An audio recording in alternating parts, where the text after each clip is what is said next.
It's me again, Nichayanti. My student ID number is 60360. I think this video will be the last vlogs and I will explain about the last theory in international relations.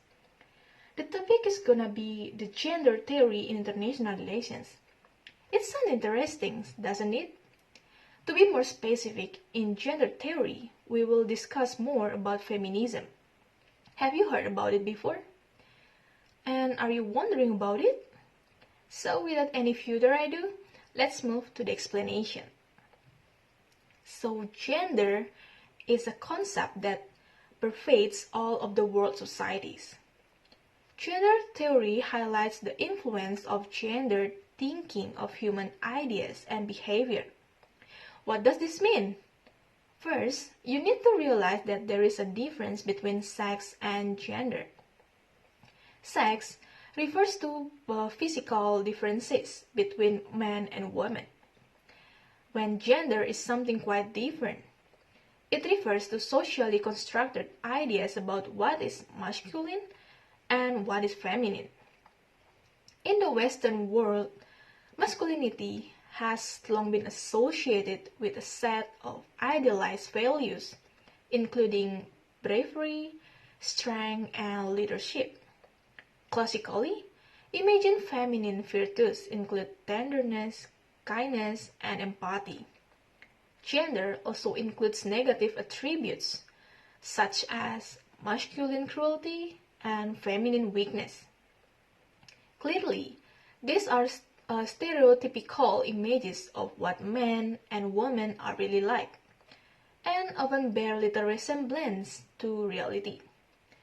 In most of the world, gender has provided a basis of the widespread exclusions and marginalizations of women from positions of political and military leadership. Gender theory suggests that this is because war and politics have long been associated with masculine values, making it difficult for women to rise to the top in these areas. This has resulted in widespread patriarchy, or rule by men, in which women have been pushed into secondary roles. Over the past century, women have increasingly balked at their relegations to secondary status, giving rise to one of the most powerful forces in the social sciences today, which is what we call feminism. Feminists approach their analysis of international relations from a number of different angles. For some, a key concern is the unjustified exclusions of women from traditionally masculine areas.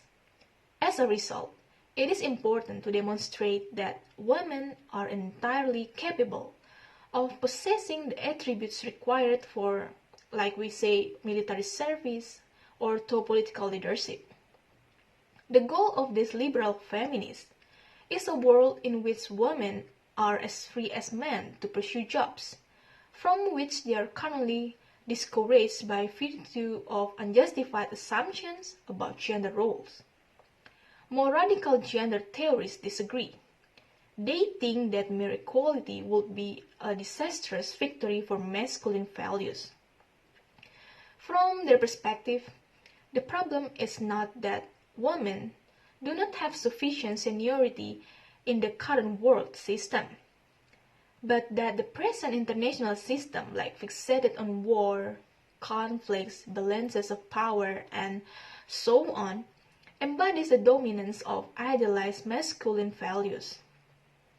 We might be able to build a better international system and a better world if we use the insight of gender theory to stop privileging an idealized, outdated, and unhealthy idea of masculinity. The goal for radical gender theories is not to create a world in which women play leading roles by becoming more masculine. They hope to create a world where values currently associated with masculinity are no longer so dominant. Their goal is not to join the patriarchy. It is to overthrow it. On One important part of gender theory's analysis of international relations focuses on the often hidden role played by women in conflicts. Men engage in the most public and obvious aspect of war. It's like bearing weapons, wearing uniforms, and engaging directly in the conflicts. There are many instances of women doing likewise, but such activities are still overwhelmingly dominated by men. Women, meanwhile, tend to play a supporting role in times of conflicts. It's like producing the soldiers of the future, maintaining life at home while their men fight, and representing some things to be protected in the minds of those at the front. In reality, however, women have often suffered as badly as men, experiencing systematic abuse at the hands of enemy troops as well as their own countrymen. Scholars researching security from a gender perspective therefore argue that the particular forms of suffering faced by women in wartime deserve more attention than they currently receive. They also call for a rethinking of security away from definitions that prioritize the security of the states and towards definitions that prioritize the well-being of the individuals and her or his community. So that's all about gender theory, which is feminism, that I can share with you guys. I hope you liked the video and see you when I see you again. Thank you for your attention. Bye bye.